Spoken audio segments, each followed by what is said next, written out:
Antoine aux sources.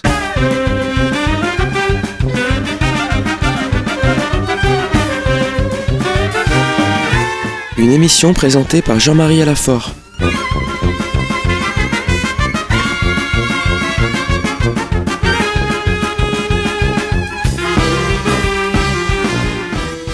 Tout a commencé à Jérusalem, la ville des prophètes et de la rédemption, où le Christ est mort pour rassembler dans l'unité les enfants de Dieu dispersés.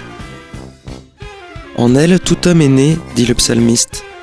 En elle, tout chrétien y trouve ses racines et y découvre la richesse des traditions et des rites des églises qui la composent. L'esprit de la Pentecôte ne cesse de souffler depuis Jérusalem. La ville sainte se révèle être la mère de toutes les églises. Jérusalem, la cité du grand roi, ouvre ses richesses pour ceux qui savent écouter. Dans le cadre de notre série d'émissions sur les rois d'Israël, nous poursuivons cette semaine notre lecture du premier livre des rois.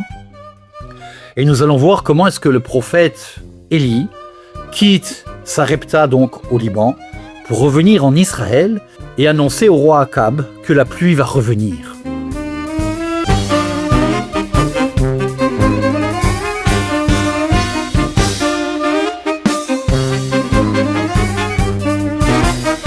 Alors nous poursuivons notre lecture du premier livre des rois.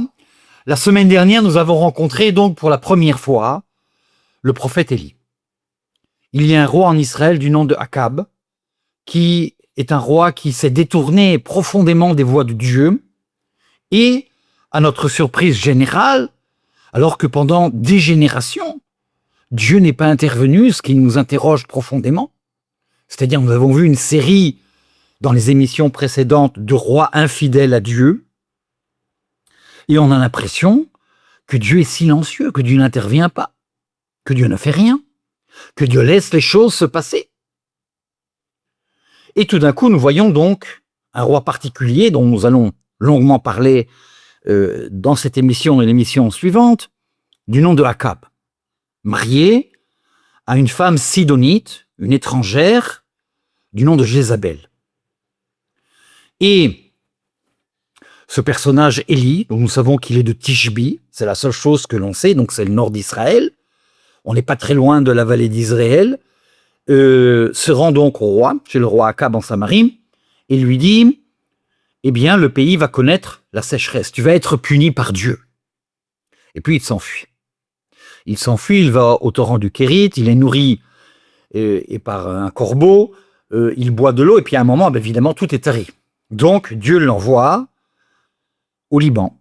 C'est aujourd'hui le Liban, l'actuel Liban, dans une ville qui s'appelle Sarepta. Et nous avons lu donc la semaine dernière au chapitre 17, donc, il rencontre cette veuve qui est prête à mourir, qui n'a qu'un fils, et il lui demande donc de manger, de boire. Et elle lui dit, mais j'ai rien. Je prépare mon dernier repas et ensuite nous allons mourir avec mon fils. Et donc, nous connaissons tous ce miracle, que l'huile ne disparaîtra pas et que le pain ne disparaîtra pas, que la farine ne se tarira pas. Donc, Élie, le prophète d'Israël, se trouve donc actuellement en dehors des frontières d'Israël. Il est au Liban. Continuons le texte, nous sommes entrés donc depuis la semaine dernière dans ce qu'on appelle donc, dans la théologie biblique, le cycle d'Élie. Alors nous allons voir ce personnage, qui est un personnage quand même particulièrement ambigu. C'est-à-dire nous lisons parfois le texte d'Élie avec des yeux un peu anachroniques. Nous ne sommes pas assez critiques. Le texte est pourtant très très intéressant. Écoutons le texte. Nous sommes donc au chapitre 17, au verset 17. Donc, Élie se trouve à Sarepta et il habite chez cette veuve qui a un fils unique. Voici ce qui arriva après ces événements. Donc, ces événements qui est donc le fait que la multiplication de nourriture. Le fils de cette femme, la propriétaire de la maison, tomba malade. Sa maladie fut si violente qu'il ne resta plus de souffle en lui. C'est très beau l'expression aussi en hébreu, néphar. Néphar, c'est véritablement le souffle au sens de mécanique du terme. Ce n'est pas l'esprit, c'est vraiment le souffle. C'est-à-dire, il est épuisé. Une sorte de maladie, si vous voulez, corona plus. Sa maladie fut si violente, donc, qu'il ne resta plus de souffle en lui. La femme dit à Élie, « Qu'y a-t-il entre moi et toi, homme de Dieu? Tu es venu chez moi pour rappeler ma faute et faire mourir mon fils. » C'est-à-dire, cette femme accuse Élie d'être la cause de la mort. Elle a peut-être entendu parler que c'est Élie qui a finalement provoqué cette chose terrible qui est la famine, ce manque de pluie qui va entraîner la mort de centaines de milliers d'innocents. Donc elle lui dit, mais qu'y a-t-il entre toi et moi? Après tout, nous n'avons rien en commun. Toi, tu es prophète du Dieu d'Israël et moi, je suis une païenne. Tu es venu ici pour me rappeler ma faute et faire mourir mon fils. Il lui répondit, « Donne-moi ton fils. » Il le prit des bras de la femme, le porta dans la chambre haute où il logeait, le coucha sur son lit. Ce qui est très clair, c'est que à partir du moment où il n'a plus de souffle, il est mort. Le texte ne dit pas qu'il est mort, c'est très intéressant. C'est-à-dire, il n'y a plus de souffle en lui. J'ai dit, c'est une description mécanique de la mort, c'est assez intéressant. La Bible n'utilise pratiquement jamais cette expression. C'est-à-dire, il y a véritablement donc une mort cérébrale, sans doute, peut-être cardiaque, mais on n'emploie pas le mot mort comme on l'emploie pour toutes les... il n'y a plus de souffle en lui. Donc il le monte dans la chambre, il le couche, puis il invoqua le Seigneur en disant, « Seigneur, Elohera, mon Dieu, veux-tu du mal même à cette veuve, chez qui je suis venu en émigrer, au point que tu fasses mourir son fils. » Vous voyez, c'est très intéressant parce que la femme accuse Élie et Élie accuse Dieu. C'est-à-dire chacun se renvoie à la responsabilité. La conception antique de la maladie et de la mort est liée au péché. C'est une conception qui nous est étrangère aujourd'hui. Aujourd'hui, la maladie, ce n'est pas la cause donc d'une faute, d'un péché, d'une faute qu'on aurait commis, d'une erreur qu'on aurait faite, mais on considère la maladie comme du point de vue physiologique quelque chose qui ne fonctionne pas normalement. En hébreu, c'est très intéressant que le mot maladie, machala en hébreu, c'est le même mot que merila, qui est le pardon. C'est-à-dire, il y a cette idée très très forte que la maladie est liée donc au péché. Si je suis malade, c'est que Dieu me punit, il y a une punition. Il faut demander pardon. Dans le livre du Lévitique, il n'y a pas de médecin, il n'y a que le prêtre. Quand quelqu'un est malade, il se rend donc au ministère de la Santé, qui est donc le temple de Jérusalem, et le prêtre déclare s'il peut rester dans le camp ou s'il doit sortir du camp. C'est-à-dire si la maladie est contagieuse, il y a un risque donc comme la lèpre, il y a un risque donc pour la communauté, donc il doit être exclu de la communauté. C'est-à-dire celui qui est responsable du domaine médical, ce n'est pas le médecin, mais c'est le prêtre. Donc il y a une connexion très forte entre la maladie et le péché. Et dans le cas donc d'être malade, le livre du Lévitique déclare très clairement qu'il faut faire des sacrifices à Dieu. C'est-à-dire c'est lié au péché. Le sacrifice s'appelle le khatat, le sacrifice pour le péché. Donc nous voyons ici que nous avons une conception qui est reprise profondément dans le premier livre des rois. La femme accuse Élie et Dieu accuse Dieu. Et Élie accuse Dieu donc de faire mourir cet enfant. Élie s'étendit 3 fois sur l'enfant et invoqua le Seigneur en disant, alors le mot 3, le chiffre 3, nous l'avons longuement évoqué dans des émissions précédentes et je le redis encore une fois, c'est le chiffre par excellence de la résurrection. Ce n'est pas un hasard que Jésus ressuscite le 3e jour. À chaque fois qu'il y a le chiffre 3, comme Abraham qui monte donc sur le mont Moria pour sacrifier son fils le 3e jour. Le 3e jour, c'est toujours le symbole de la rédemption. Et qu'a-t-il de plus de rédemption que la résurrection du Christ? Donc, il s'étendit 3 fois sur l'enfant et invoqua le Seigneur en disant « Seigneur mon Dieu, que le souffle de cet enfant revienne en lui. » C'est très mécanique, encore une fois. Néphar. Que le souffle de cet enfant revienne en lui. Le Seigneur entendit la voix d'Élie, et le souffle de l'enfant revint en lui, et il fut vivant. Nous avons donc ici une résurrection des morts. La résurrection des morts, ce n'est pas quelque chose que nous allons voir simplement donc dans le Nouveau Testament. La résurrection des morts existe dans la Première Alliance. Et Jésus va le rappeler. C'est Élie qui va devenir ensuite une figure, une préfiguration du Christ. Jésus va faire les mêmes miracles que Élie, il va multiplier le pain. Il va ressusciter. La fille de Jaïr. Nous sommes donc pas très loin du mont Tabor. Donc c'est évidemment là le prototype même donc de la figure christique. Il ressuscite. La puissance d'Élie, on peut comprendre que dans la tradition juive, Élie est véritablement quelqu'un qui a profondément marqué, jusqu'à aujourd'hui d'ailleurs, les esprits. Élie, c'est le prophète, c'est le seul prophète qui a fait ce genre de miracle, qui est capable de ressusciter. Même Moïse, l'homme le plus humble que la terre n'ait jamais porté, celui qui a été le prophète par excellence, le message de Dieu, l'intime de Dieu, n'a jamais ressuscité personne. Élie est vu aujourd'hui dans la tradition juive comme le protecteur du peuple d'Israël. Quand il y a cette cérémonie de la circoncision, le père, qui tient donc l'enfant, s'assied sur un siège qu'on appelle le siège d'Élie, parce que Élie, c'est celui qui va protéger, qui va empêcher la mort, celui qui ressuscite. Dans toutes les synagogues, il y a le siège d'Élie. Élie, c'est aussi celui qui doit revenir, nous le verrons plus tard, dans la tradition plus tardive avec le livre de Zacharie et de Malachie. Donc Élie, c'est véritablement donc le prototype même du prophète avant l'arrivée du Messie. Et le Nouveau Testament va reprendre évidemment cette chose-là, quand on va poser la question à Jean-Baptiste, es-tu le nouvel Élie? La tradition chrétienne va voir dans Jean-Baptiste le nouvel Élie.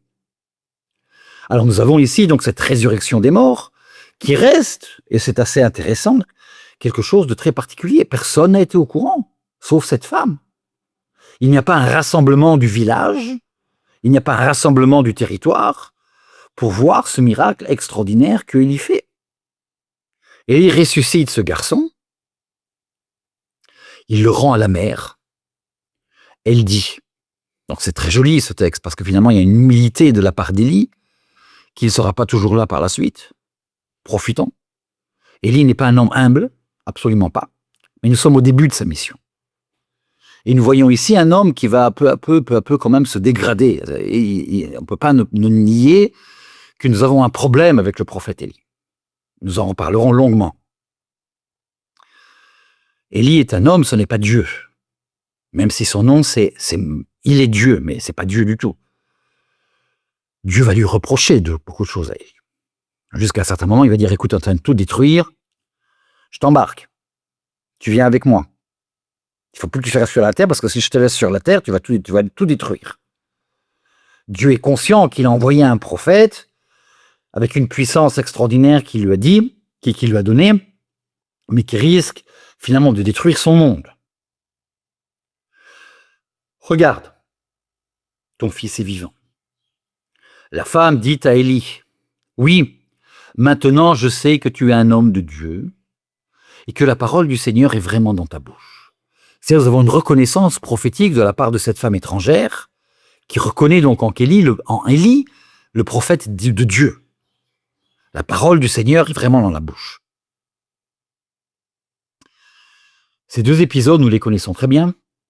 Toute personne qui a un peu lu la Bible connaît donc ces deux épisodes de la multiplication de la nourriture, du pain, et également donc la résurrection du fils de cette veuve de Sarepta, dont d'ailleurs nous ne connaîtrons jamais le nom, ni de la femme, ni du fils. Et puis nous arrivons au chapitre 18. Le chapitre 18 est un tournant fondamental dans le cycle d'Élie. Tout le monde connaît ce texte, mais justement parce que nous connaissons tellement bien ce texte, il nous faut nous y arrêter et voir les nuances, les différences. Il y a énormément de différences dans ce texte. De nombreux jours passèrent, et la parole du Seigneur fut adressée à Élie la 3e année.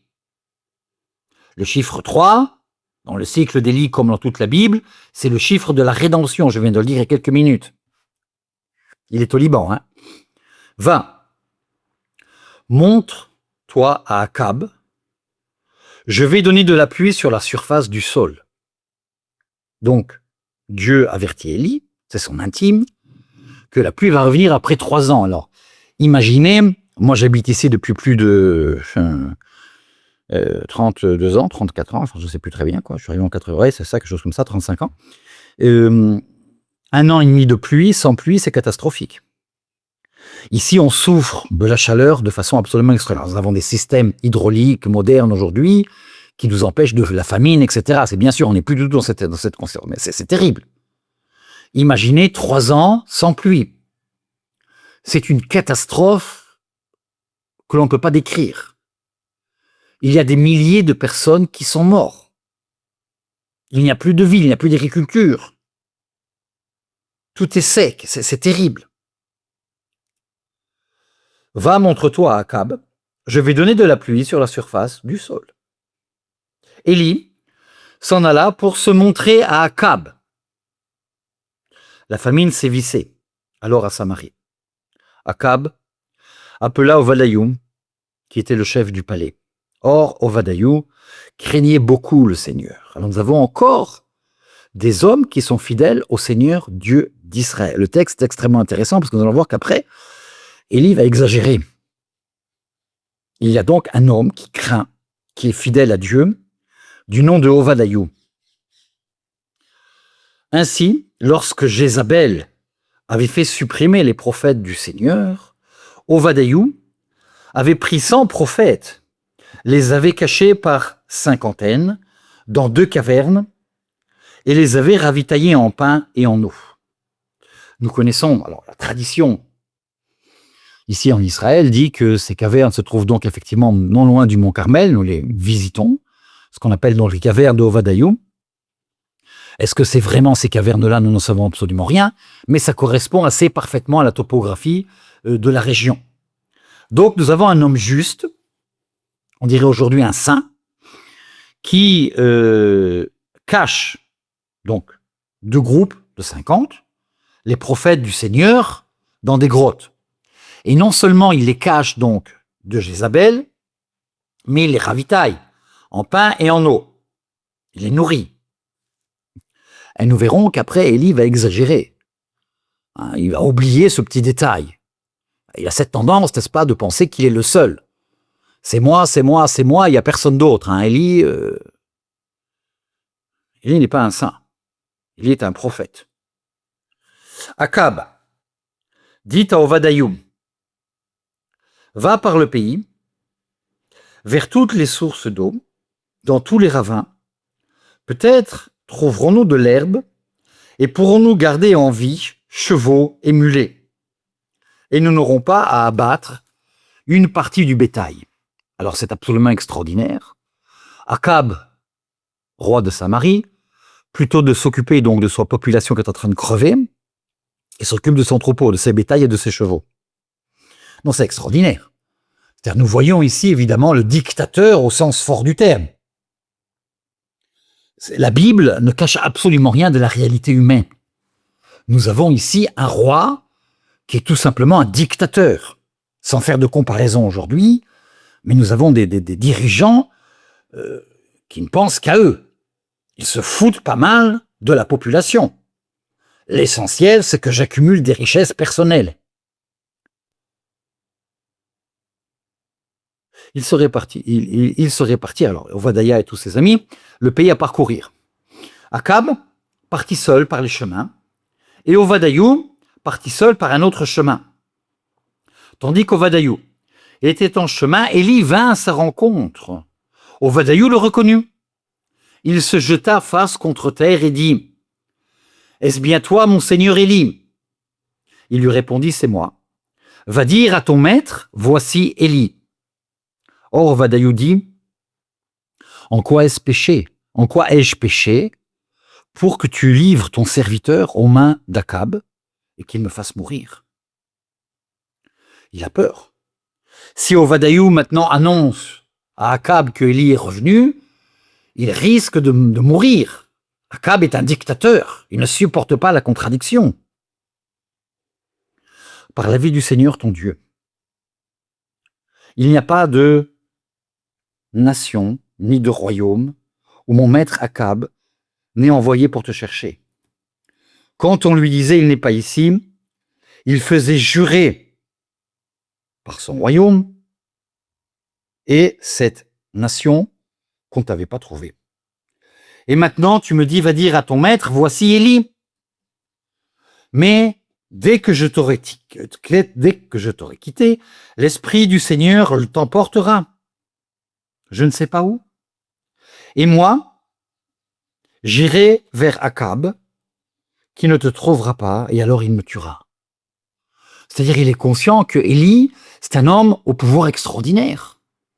Il va dire, j'ai vu Élie disparu, et c'est lui qui va mourir. Obadiah, qui est un homme juste, a une peur bleue. On voit que Akab est vraiment donc le prototype même du roi le plus cruel qui existe. Il n'a pas de Dieu. Il est lui-même son propre Dieu. C'est l'idolâtrie par excellence. Pourtant, ton serviteur craint le Seigneur depuis sa jeunesse, lui dit-il.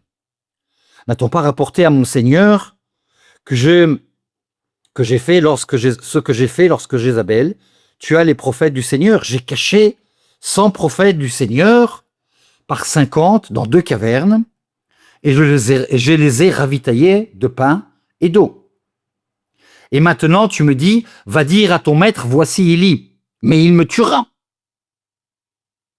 Élie lui dit par la vie du Seigneur, le Tout-Puissant, au service duquel je suis aujourd'hui même, je me montrerai à Akab.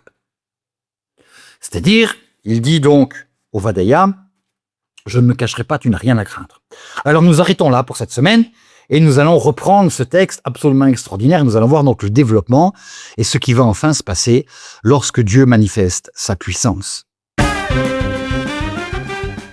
C'était Antoine aux Sources. Une émission présentée par Jean-Marie Alafort de Jérusalem.